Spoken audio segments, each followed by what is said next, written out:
Ah, c'est bien M. Ndiaye, Sidi Ndiaye, fonctionnaire de l'État du Sénégal, produit de l'École nationale d'administration du Sénégal.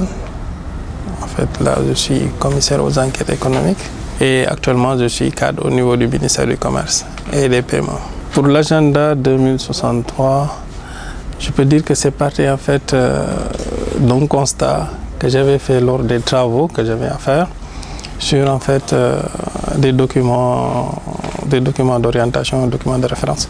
Et là, j'ai eu quand même à parcourir en fait l'agenda dans son entièreté. Et là, j'avais constaté qu'effectivement, au niveau en fait du développement des points développés au niveau de l'agenda, c'était des points quand même assez vagues à mon avis et qui ne prenaient pas exactement les difficultés en fait des peuples d'Afrique. Ce qui prouve que effectivement cet agenda a été élaboré sans pour autant que ces peuples-là soient consultés pour en fait prendre en charge leurs difficultés quotidiennes. Et là, j'avais quand même sur ce décidé de faire un article dans un premier temps, un article de quelques pages pour au moins apporter des critiques afin d'améliorer en fait cet agenda, afin de proposer des pistes d'amélioration en fait de l'agenda. Et là, de fil en aiguille, quand j'avais à préparer en fait cet article, je me suis rendu compte qu'effectivement un article serait quand même très limitatif. Et là, j'avais décidé sur ce d'aller au-delà, d'en faire un ouvrage. Et là, j'avais trouvé comme titre effectivement l'agenda 2063 de l'Union africaine, un horizon perdu. Pourquoi un horizon perdu?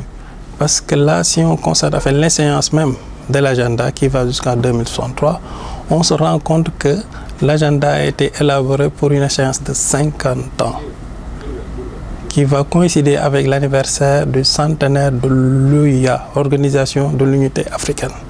Parce que là aussi, il va falloir peut-être revenir un peu sur en fait, l'historique de l'agenda, parce que c'est parti en fait, depuis 2013, quand on fêtait, en fait, les chefs d'État fêtaient les 50 ans en fait, de l'Union africaine, de l'Organisation de l'Union africaine.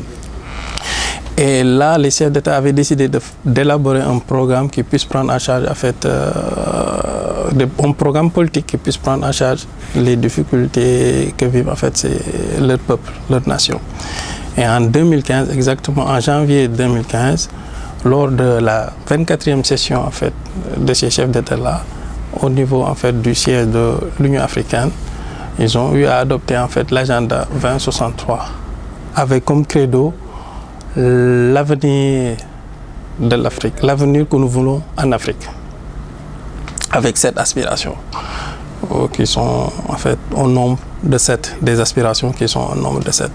Et ces aspirations-là, si quand même, je les ai traitées même dans l'ouvrage, si on lit en fait ces aspirations, si on s'imprègne même de ces aspirations-là, on se rend compte effectivement que c'est des aspirations, on ne peut plus vagues, qui n'adhèrent pas effectivement aux besoins des peuples d'Afrique.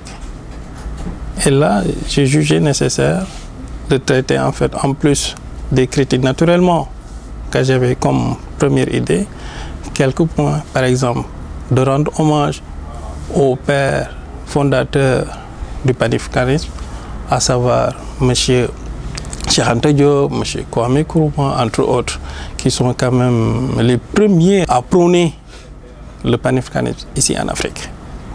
Et là, comme autre thème, entre autres thèmes, j'ai aussi élaboré des thèmes comme la diaspora qui doit prendre parti à cette œuvre d'Union africaine, effectivement. J'ai cité quand même quelques produits de la diaspora comme Akon, comme Alain Foucault de RFI, qui fait en fait des émissions sur en fait les avancées au niveau du continent. Également, j'ai eu à traiter comme point très important, à mon avis, le financement même de cette union. Parce que là, ce qui plombe le plus en fait la Commission de l'Union africaine, c'est la question en fait du financement. Parce que l'Union africaine n'a pas en fait une autonomie financière.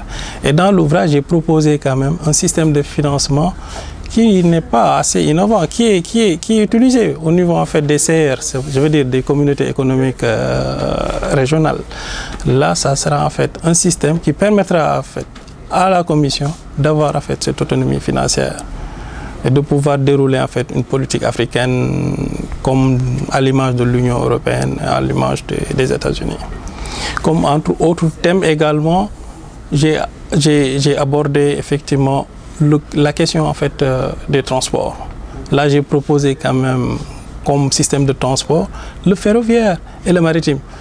Là, si on constate en fait la géographie en fait du continent, on se rend compte que le continent africain est entouré par des océans. Là, ce serait l'occasion quand même de promouvoir en fait le système de transport à la fois maritime mais également ferroviaire. Maritime, c'est parce que là, on peut avoir en fait des navettes genre ferry qui pourront faire en fait des points entre le nord et le sud, d'est en est. Et ce système de transport, il est quand même connu de tous que effectivement c'est le système de transport le moins cher, le ferroviaire et le maritime. Et enfin, j'ai eu quand même à proposer, pour ne pas juste critiquer juste pour critiquer, j'ai quand même proposé des pistes en fait d'amélioration en fait de cet agenda.